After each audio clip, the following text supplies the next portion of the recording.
Graça e paz, meus irmãos. Hoje é mais um momento de estarmos juntos, dando continuidade à nossa reflexão sobre a Palavra de Deus. O tema é examinar as Escrituras. Gostaria de ler aqui a carta do apóstolo Pedro, primeira carta, capítulo 3, onde está escrito: Antes, santificai ao Senhor Deus em vossos corações, e estáis sempre preparados para responder com mansidão e temor a qualquer que vos pedir a razão da esperança que há em vós. Percebam o que ele disse: Antes, santificai ao Senhor em vossos corações, e estáis sempre preparados para responder com mansidão e temor a qualquer que vos pedir a razão da esperança que é em vós. Ou seja, uma das formas de santificarmos ao Senhor em nossos corações é estarmos preparados para responder a qualquer que nos pedir a razão da nossa fé. Em João 5, no versículo 39, Jesus disse: Examineis as Escrituras, porque vocês cuidam ter nelas a vida eterna, e são elas que de mim testificam. Por isso, hoje, gostaria de começar o nosso encontro com a seguinte pergunta: você se sente realmente preparado para responder com base sólida qual a razão da sua fé? Uma outra pergunta: você tem examinado as Escrituras, como disse Jesus? Quanto tempo no seu dia você tem reservado para se dedicar integralmente ao estudo da Palavra de Deus? Em Oséias, Deus disse: ouçam a palavra do Senhor, porque o Senhor tem uma acusação contra vocês que vivem nesta terra. Olha o que ele diz: a fidelidade e o amor desapareceram da terra, como também o conhecimento de Deus.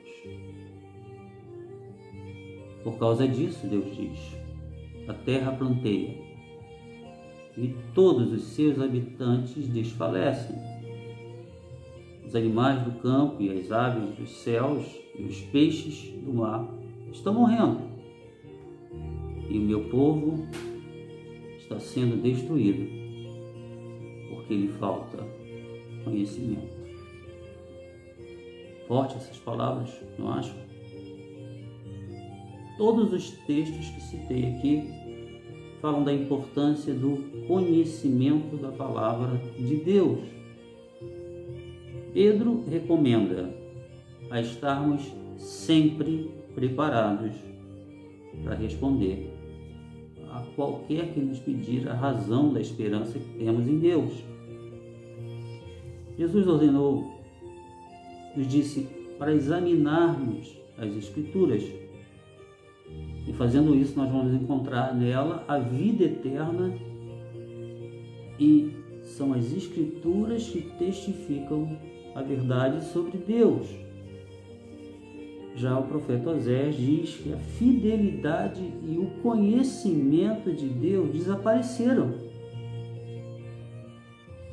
E por causa disso, a consequência da falta do conhecimento de Deus na terra, estava acontecendo pranto, morte, destruição, não apenas na terra, mas no meio do povo de Deus. Isso mesmo. A falta do interesse pelo conhecimento a respeito das coisas de Deus tinham e têm uma consequência, e causam danos muitas vezes irreversíveis na terra. Pelo menos parece que foi isso que o profeta disse ao falar para Israel. E não apenas causa esses problemas na terra, mas também no meio do Israel de Deus, na igreja. Essa é a razão, irmãos, porque separamos esse momento. No encontro anterior, citamos o ataque que os criacionistas têm sofrido no meio acadêmico por defender a argumentação de que as evidências científicas demonstram que não é racional aceitarmos que a teoria da evolução seja entendida como a última palavra sobre a origem do universo e a própria origem da vida. Isso é importante entendermos. Não se trata de ciência estabelecida, evolução, mas de uma hipótese científica defendida por uma parte da academia. Existe uma grande diferença entre ciência estabelecida e posicionamento científico. Vejam o que disse o Dr. Henry Morris. Henry Morris é considerado o pai do criacionismo moderno. Ele disse: criacionistas e evolucionistas possuem exatamente os mesmos dados. A realidade é a mesma para eles. Contudo, a percepção dessa realidade e a interpretação dos dados pode ser notavelmente diferente para ambos, dependendo da percepção do indivíduo, suas pressuposições, cosmovisão e até mesmo de suas tendências. Um exemplo científico desse posicionamento é do ateísta Richard Dawkins. Ele disse: Darwin chutou Deus para fora da biologia, mas a física continuou mais duvidosa. Agora Hawkins está administrando Coup de Grace, ou golpe de misericórdia, diz ele. E notem o que Stephen Hawking disse. Isso está registrado no livro que ele publicou em 2009, conhecido como The Grand Design, ou nas últimas páginas, o Grande Design. Ele disse: criação espontânea é a razão do porquê coisas existem e não nada. Porque o universo existe, porque nós existimos. A explicação para o cientista é criação espontânea. Só um comentário breve aqui. Se foi criação, não foi espontânea. Se foi espontânea, não pode ter sido criação. Ele continua dizendo: não é necessário invocar Deus para acender o estupim e fazer com que o universo funcione. E nisso ele tem razão. Claro que só tem um detalhe: a ciência precisa mostrar como ele foi aceso, o que eles ainda não conseguiram fazer. E ele continua: porque existe uma lei como a gravidade, o universo pode se autocriar do nada. Essa última colocação que ele faz aqui é muito incoerente com a própria ciência. Porque o que a gravidade tem a ver com a criação espontânea? Como que a gravidade poderia funcionar se M1 e M2 for igual a zero? Vou explicar. O que é isso? Como que a força da gravidade funciona? A equação é a seguinte: F é igual a G. O que é G? G é símbolo da constante gravitacional.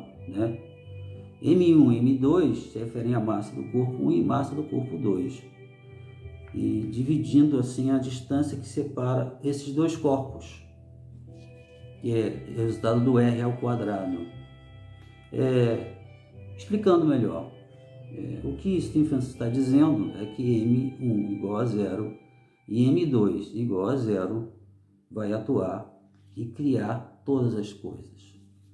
Eu não sei, mas o quanto que é 0 vezes 0? 0 vezes 0 é igual a nada. Sobre esse prisma, irmãos, a equação não pode funcionar. Sem ofensas ao grande cientista, brilhante cientista Hawkins, mas aqui ele está subestimando a nossa inteligência. Agora vejamos as considerações opostas. Karl Popper, filósofo da ciência, disse algo muito interessante a esse respeito. Ele diz: a visão errada da ciência trai a si mesma no desejo desesperado de estar certa, pois não é a possessão do conhecimento, da verdade irrefutável que faz o homem da ciência, mas o senso crítico persistente pela busca da verdade. O que isso quer dizer? Explicando, Se a teoria da evolução é a verdade sobre a origem de todas as coisas, então segue-se que a ciência não precisa mais continuar procurando evidências, pesquisando. No entanto, essa teoria é ensinada como verdade, mas a ciência continua buscando evidências. Um outro cientista, matemático, o Dr. John Lennox, ele observou dizendo o seguinte: o que Hawkins e outros como ele não percebem é que a ciência deles não responde à questão por que alguma coisa existe e não nada, pela simples razão que a ciência deles não consegue responder a essa questão.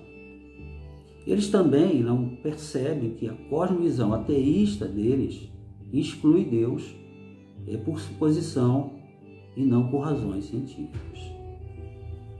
Porque as pessoas costumam pensar e dizer que o bom cientista é o cientista ateu. E a razão é porque seus posicionamentos são neutros. Na verdade, isso não confere. Não existe neutralidade em nada, Eu não sou neutro, você não é neutro, e os cientistas ateístas não são neutros. Eles defendem um posicionamento.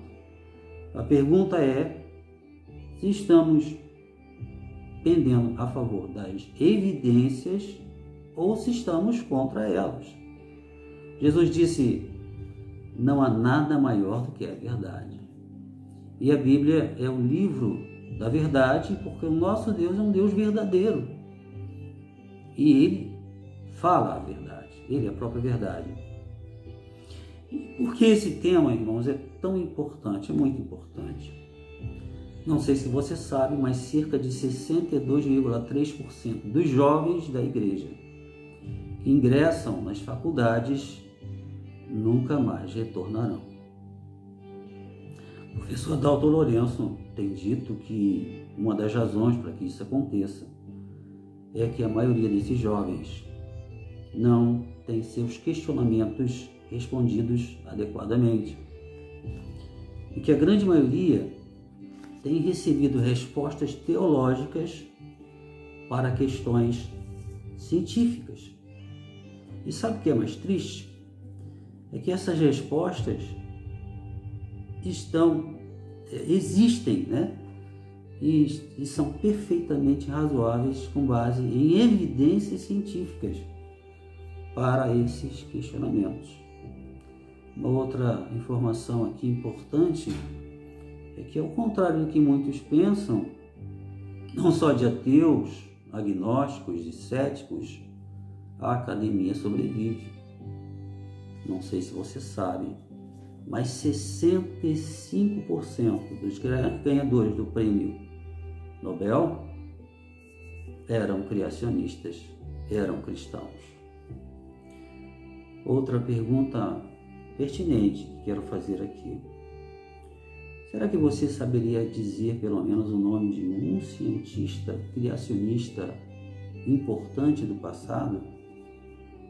Ou o nome de um criacionista, cientista notável dos últimos 300 anos?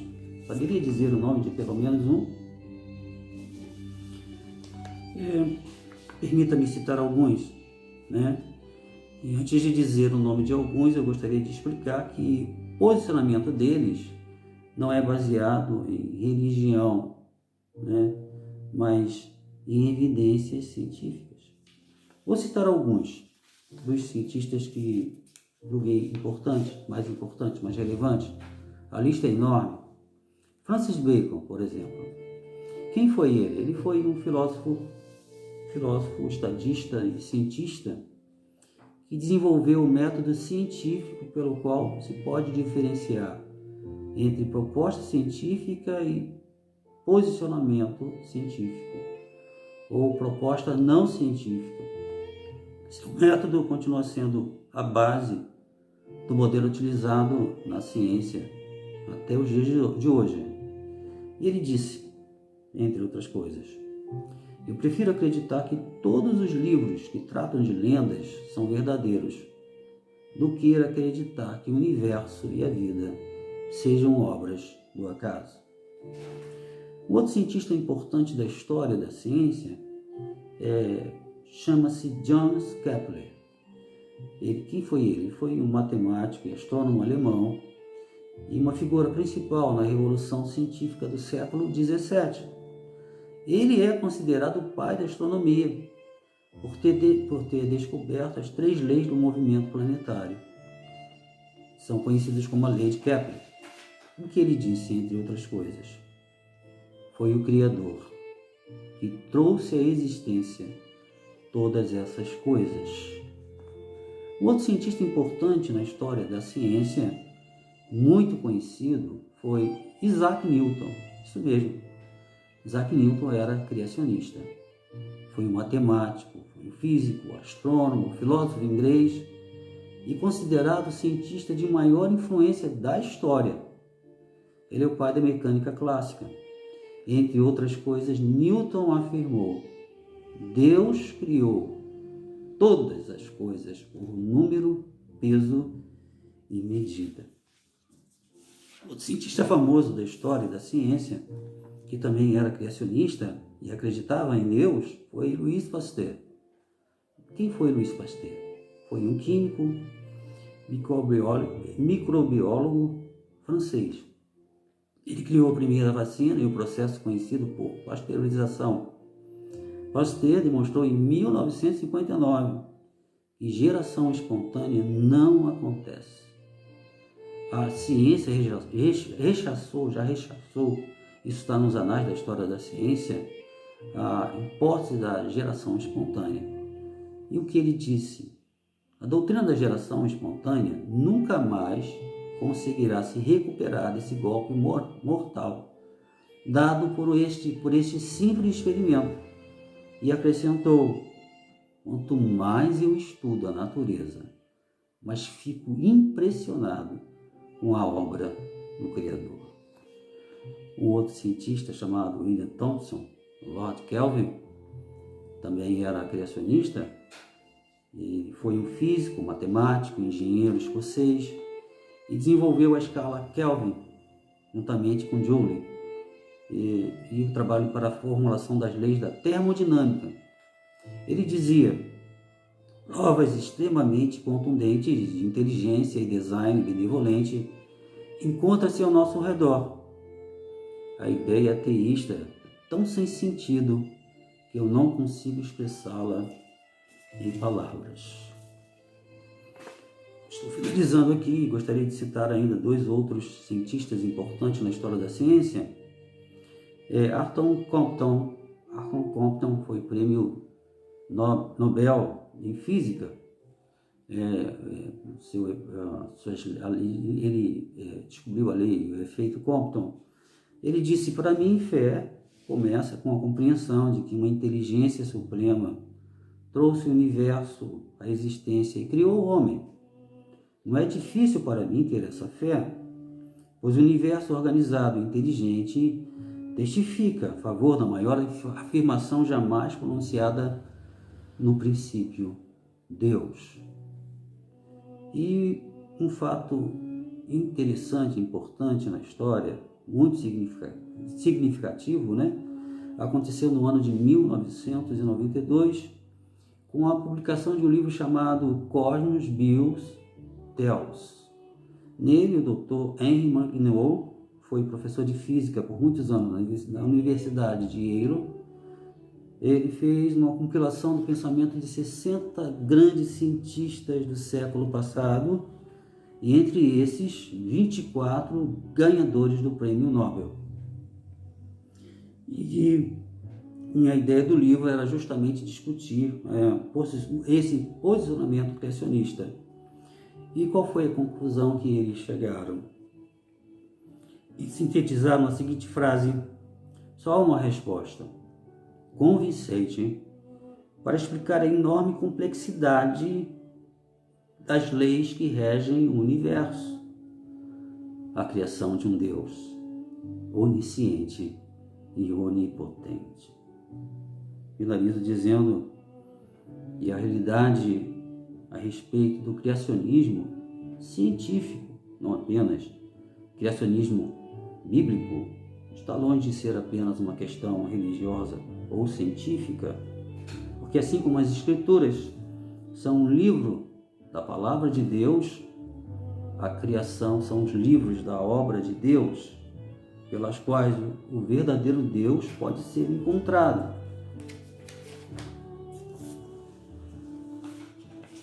Pode ser encontrado.